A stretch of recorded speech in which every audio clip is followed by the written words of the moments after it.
ናታንዬ ተቃጠለ፣ ጨጓራው ላጠ። ሳይቀድመው ቀደመው ያፌት ለካ ትናንት እኮ ተጋብተናል በጣም ይቅርታ አለች ኤፍራታዬ በለቅሶ በሀዘን በትካዜ ተስፋ በተቆረጠበት ልቧ በቃ አልፈልግም አለችው። ምን ማለት ነው? ይህን ሁሉ ለእኔ ብዬ ላንቺ ብዬ መስዋዕት ከፍዬ እንዴት እንደዚህ ታደርግኛለች ብሎ ሲላት፣ አይ እኔና እኮ ያፌት ትናንትና ተጋብተናል እኮ በቃ ተቀርማችኋል በማለት መልስ ሰጠችው። ጽዬ አስታውሳለች። በጣም ይቅርታ ኤፍራታ፣ አንቺ ነገርሽ ነበረ፣ በኋላ የሚጸጽትሽን ነገር አትናገሪ ብለሽ ነበረ። ልክ ነሽ። አሁን እንዴት ነው አይንሽን ማየውስ? እንደገና ደግሞ ያፌትን ያገባሽው አውቃለሁኝ በሆነ ነገር አስፈራርቶች ነው፣ ግን ደግሞ የመጣው ቢመጣ በፍጹም አንቺን ብቻሽን አልለቅሽም የተከፈለውን መስዋዕት ከፍዬ ከዛ ከጅብ አወጣሻለሁ እያለች ጽዬ ማስታወስ ጀምራለች። በጣም ደስ ይላል። ሉሊትን ደግሞ የቁም ስቃይ ነው የማደርግሽ፣ ከዚህ ቤት በራስሽ ፍቃድ ነው የማባረርሽ ብላታለች። አሁን ስላስታወሰች ለኢፍራታ አንደኛ ጠበቃ ትሆናለች። ወንድሟን ራሱ ቤዛ የእውነት ወንድሜ ተቀይራ ነው ወይስ እያስመሰለች ነው ብላ ስጠይቀው፣ አይ አሁን እሱን ተይውና ስለ ከሌ መጠየቅሽን ትተሽ የግድ ሆስፒታል መሄድ አለብን አላት። አይ እኔ በፍጹም ሆስፒታል አልሄድም፣ ደግሞ ሆስፒታል ሄጄ መድኃኒትም ምንም መጠቀም አልፈልግም ወንድሜ ብላ መጣላት ጀመሩ። ከዛም በኋላ እየተሽከረከረች ታች መጣችና ወደ ሉሊት መሸሸጊያ ሄደች። ከዛ ከሉሊት ጀርባ ሆና በፍጹም ይኸውልሽ ሉሊት ልታድኝኝ ይገባል፣ ሀይ ሆስፒታል ወስዶ መድኃኒት እንትን ሊለኝ ነው እንዳስታውስ ሊረዳኝ ነው ስትል፣ ከዛ ሉሊትም ደግሞ ውድና የተከበራችሁ የቻናል ቤተሰቦች እንዴት ናችሁ? ሁሉ ሰላም፣ ሁሉ መልካም። ምን እግዚአብሔር የተመሰገነ ይሁን ሰላም ላይ። ለዚህ ቻናል አዲስ የሆናችሁ ሰብስክራይብ በማድረግ ቤተሰብ የሆኑ ነባር ቤተሰቦች ደግሞ ስለምትከታተሉኝ ከልብ አመሰግናለሁ። ሐረግ ድራማ እንደቀጠለ ይገኛል። ግን ይህ በጣም ተስፋ ቆርጣለች። እውነት ለመናገር ደሞ ዳግም እንዴ ለምን እንደዚህ ታያለሽ እናቴ? ያኔ አይደል እንዴ አንቺ ሁሉም ነገር ያልፋል ብለሻል። ስለዚህ ሁሉም ነገር ያልፋል እና ለምንድን ነው ያኔ ዝም ብለሽ ነበር እንደለኛ ተስፋ ስትሰጪን የነበረው? ምክንያቱም ኢፍራታ ያገባችበት ምክንያትም አንደኛ ነገር ምናልባት እነዛ የተደፈሩትን ሴቶች ነፃ ለማውጣትም ብላ ሊሆን ይችላል ያፌትን በቅርብ ያገባቸው። ይህ ልጄ ታዲያ እናት አይደለው እንዴ ምን ላርግ ብለህ ነው አለችው። አይ እማዬ አሁንስ በዛ፣ እኔም እኮ እንደ ወንድም ይሰማኛል። ሲቀጥል ደግሞ እህቴንም ደስተኛ እንድትሆንና ከኛ ጋር እንድትሆን እኔም በኩራት እህቴ ናት እያልኩኝ ማውራት ከጓደኞቼ ጋር እሷን ማስተዋወቅ እፈልጋለሁ ብሎ በጣም ተናዶ ወጣ። እረ ዳግም አንተ እንኳ ተረዳኝ ብትለውም ሊረዳት ፈቃደኛ አይደለም። ቢኒ አንድ እርምጃ እየቀደመኝ ነው፣ ሁሌም እያሸነፈኝ ነው፣ እንዴት አድርጌ ነው የማጠምደው እያለ በጣም ተበሳይቷል። ቤዛ ናታንን አይዞህ በርታ እያለችው ነው። ከዛም በኋላ ባክሽ ቤዛ እንዲህ እያልሽ የልብ አትስጭኝ፣ ሁሉም ነገር አብቅቷል፣ እስኪ ንገሪኝ ምን አለኝ ብለሽ ነው? ያለኝን ነገር በሙሉ ወስዶብኛል አላት። አይ ታውቃለህ፣ እስኪ ንገረኝ ኤፍራታ ከላይ ስትወርድ ከፎቅ ላይ ምን አየህባት? ተስፋ መቁረጥ አይደል? በጣም ተስፋ ቆርጣለች። ስለዚህ በሆነ ነገር እያስፈራራት ነው አለችው።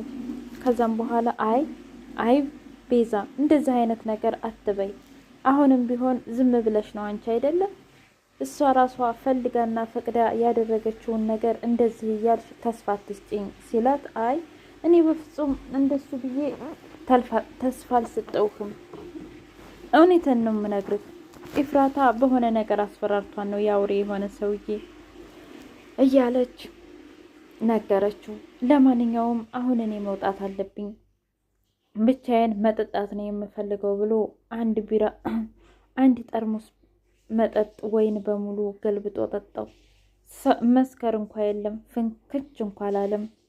ጽዬ በቃ እኔ መተኛት የምፈልገው ኢፍራታ ክፍል ነው። ምንም ያህል ማስታወስ ባልችልም እንኳ ምንም ያህል ኢፍራታን እንኳ ባልወዳት፣ ነገር ግን እዛ ክፍል ብዙ ትዝታዎችና ብዙ ደስ የሚሉ ነገሮች አሉ። ደግሞ እዛ ክፍል ስገባ በጣም ሰላም ይሰማኛል በማለት ኢፍራታ ክፍል ሄዳ ተኛች። በመናጊስታው ጧት ሁሉንም ነገር አስታወሰች። ከዛ በጣም ይቅርታ፣ እንዴት ነው አሁንስ ዓይንሽን የማየው? ከዛ ካውሬማ እኔ አድንሻለሁ። በእርግጠኝነት በሆነ ነገር አስፈራቶች ነው እንጂ በፍጹም አንቺ ያፌትን ልታገቢው አትችይም በማለት ራሷ ጋር ጥያቄ ፈጥሮባታል። ከዛም በኋላ ወንድሟ መጥቶ ነይ እንሂድ ቢላት በፍጹም እኔ በፍጹም አላደርገውም፣ ሆስፒታልም አልሄድም በማለት እምቢ ብላለች። ሉሊትና ጧት ተገናኙና ከዛም በኋላ እንዴት አደርሽ? ትናንትና ግን ሰላም አልነበርሽም አለቻት። ከዛም በኋላ ሳቅ አለችና አረ ደህና ነኝ ያው አለ አይደል ብላ ተመቀመጫዋን ስታለችና ጸጉሯን ያሻሸች መስላ ጸጉርሽ ላይ የሆነ ነገር አለ ስትላት ምን እሷ ያስታወሰች መስሏት ነበረ። ግን አስታውሳ ማስታወሷን መደበቋ ነው። ከዛም በኋላ የሆነ ጸጉርሽ ላይ የሆነ ነገር አለ እሱን ላራግፍልሽ ነበር ስትላት ምን ለዛ ነው እንደዚህ የፈለግሽኝ ብላ እረስታ ሄደች። እየሮጠች ሄደች። ያፌት ከእንቅልፉ ሲነቃ እንዴ ምን ሆኜ ነው? ምንድነው የተፈጠረው? ስንት ቀን ነው የተኛሁት? እንዴ የምታይ ነገር አለ እንዴ አለ። ከዛ ያ ዘመዱ ኧረ እባክህ ተወኝ፣ እነሱማ አጠመድን ብለው ነገር ግን አንተን ያጠመድካቸው ሁሌም አንድ እርምጃ እንደቀደምክ ነው። ታስገርመኛለህ እኮ አጎቴ አለው። እኔን አታለው ውሃ አስጠጥተውህ ደካማ ጎኔን ተጠቅመው ሲል ከዛም በኋላ ምን ብሎ ሲለውን አነቀው። ከዛ ኢፍራታ አረ ተረጋጋ አለችው። አንቺ ቆይ ይሄን ነበር እቅድሽ? ይሄን ነበር ያቀርሽው እንዴ አላት።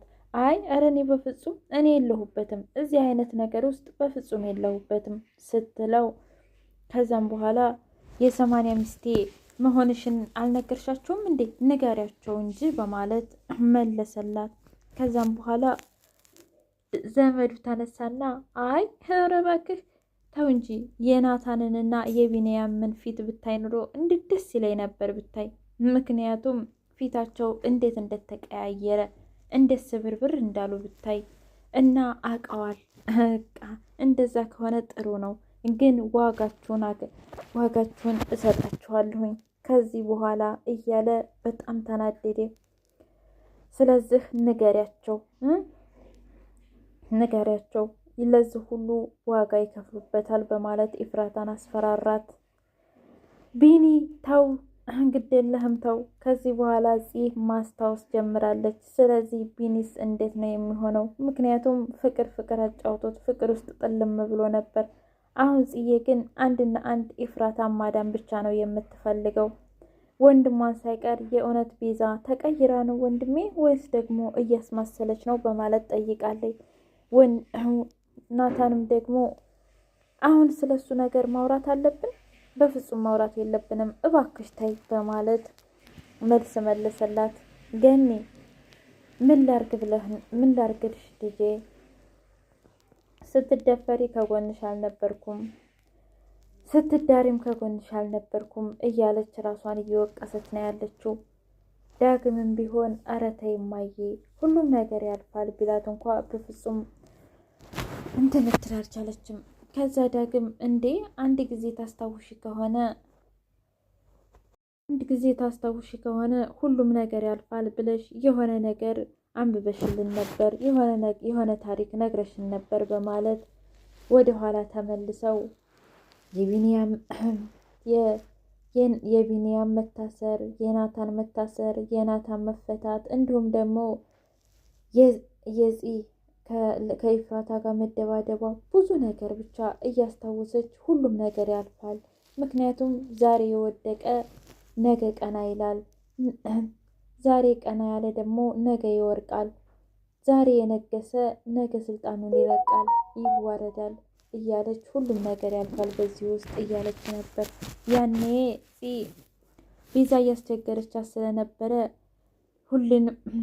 ሁሉንም ነገር ለእኔ መተው አለብሽ ናታን የኔ ብቻ ነው ብላ ታስፈራራት ስለነበረ ገኒ ጋር ሄዳ ነበር። ምክንያቱም በቃኝ፣ ከዚህ በኋላ ሁሉም ነገር በቃኝ፣ አልቻልኩም፣ የምኖርለትም ነገር የለኝም በማለት ተበሳጭታ ነበረ። ከዛም በኋላ ለዛም ብስጭቷ ገኒ ሁሉም ነገር ያልፋል ብላ ከዳግም ልጇ ጋር ታሪክ ነግራቸው ነበረ። ያንን ታሪክ ማስታወስ ጀመረች።